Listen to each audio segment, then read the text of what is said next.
Straight to the Da, point. ari sa ta sa first highlights ha. Gahapon duha man ni ka highlights, importante gahapon. Katong kang Ruben Padilla nga gi-raise. Ikaduha ang katunang ruling nga gipagawas ni Senator Chis Escudero. Okay. Nakining kang Ruben Padilla gikihaan siya obstruction of justice. Sumpay ni ato kang Bato de la Rosa kay siya kuno mo'y nagtabang. Siya mo'y hinungdan nga nawa madakpi si Bato. Kay nga naman gitabangan man Ruben Padilla nga makaiskapos Bato. So manan doon na sa obstruction of justice. Pero kana debatable pa kay na mahigala ka ng obstruction of justice ni Ruben Padilla actually because in the first place kanang kang Bato de la Rosa, debatable paghapon na kaayo mahigala ma-implement ba na sinana lang nga usa man na ka ICC warrant. Balik ta na nga dakong pangutana which is until now pending before the Supreme Court. Although the Supreme Court did not issue a TRO, pero kana usa ka interlocutory order lamang ang final mga higala nga kinini ang decision labot ang mga kaso pending pa. So dili pa ginato matawag may higala ma-implement ba na dayon nganong mabutang man og obstruction of justice na in the part ni Ruben Padilla. Pero mo na gina kong gingon ang administrasyon karon og unsa ilang gusto sa ilang pagsabot mahigala nga implement na kanang ICC warrant ang mubabag obstruction of justice namo na nahitabo karong Ruben.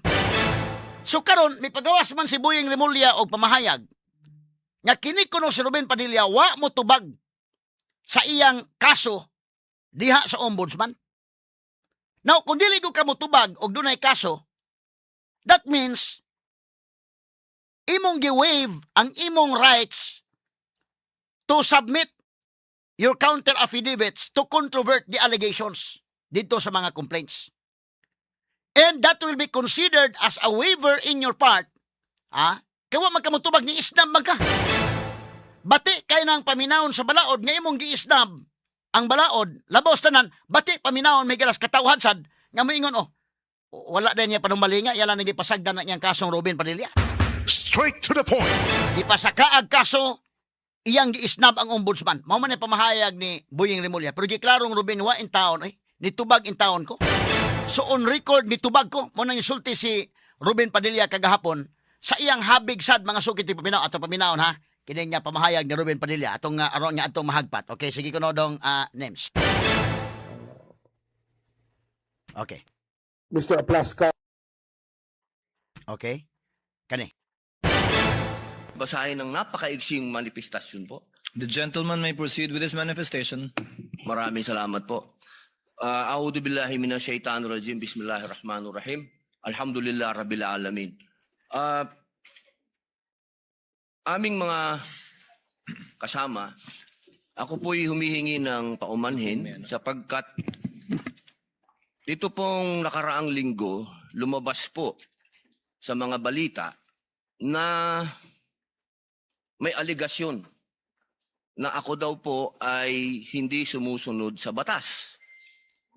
Ito po ay nakalulungkot para sa isang senador, sa isang senator judge, ang masabihan na hindi sumusunod sa batas. Samantalang nung tayo po ay merong mahal na saksi dito, pinaalala po natin sa kanya na harapin ang batas. Noong nakaraang linggo, ang atin pong kaibigan na ombudsman, ang sinabi po ng mahal na ombudsman na ako daw po ay hindi sumunod sa kanilang pasabi na mag-file ng aking counter affidavit. Nakakalungkot po ito sapagkat hindi po ito totoo. Inaamin ko po sa inyo kung ICC lang, hindi po talaga ako susunod. Hindi ako magpapasakop sa ICC. Pero dahil ginagalang ko po ang ombudsman, dahil siya po ay aking kaibigan na itinuturing, dahil nagkaroon na po kami ng napakahabang kwentuhan sa aking opisina nung siya po ay kalihim ng hustisya, nag-file po kami. Ito po, hawak ko po ang original. Dahil sa akin po, importante ang original. Ito po ang original, nakalagay po dito. Nag-file ako. Nakalulungkot po na pati ang media ay nakikisama sa ganitong klasing propaganda na ang isang senador ay hindi sumusunod sa batas, isang senator judge. Ito po, maaari ko po kayong bigyan ng kopya, mga mahal kong kasama, para mapatunayan na hindi ko po kayo ilalagay sa kahihiyan. Ako po ay nag-submit ng aking counter affidavit. At ganun din po, humihiling din po ako sa aking mga kasama, lalong-lalo na po sa aking kaibigan, Ginoong Pangulo, na sa mga ganitong pagkakataon, hinihingi ko po na tulungan din po ninyo kami. Na maipaliwanag din po namin sa media na meron din po kaming mga pagkakataon na ipagtanggol din ang aming sarili at kami wag husgahan kaagad na kami hindi sumusunod sa batas. Yun lamang po, Ginoong Pangulo at tagapangulong hukom.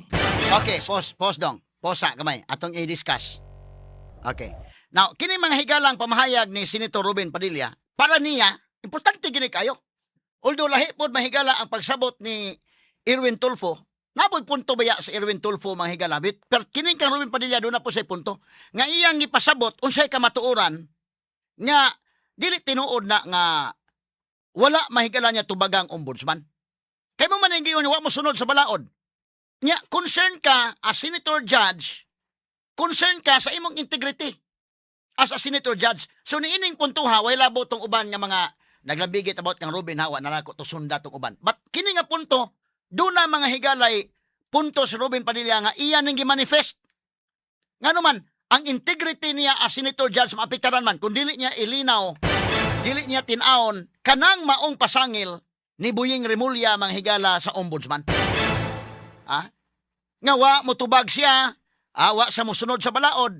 Sige klaro ang Ruben Padilla nga as senator judge, nitubag siya, in fact naa niya ang original copy sa ilang counter affidavit. So, nining puntuha na linaw mga higala ang pamahayag, nalinawan mahigala ang pamahayag, mga pasangil ni Ombudsman Boying Remulla, mga sukit ng paminaw, batok ni Senator Ruben Padilla.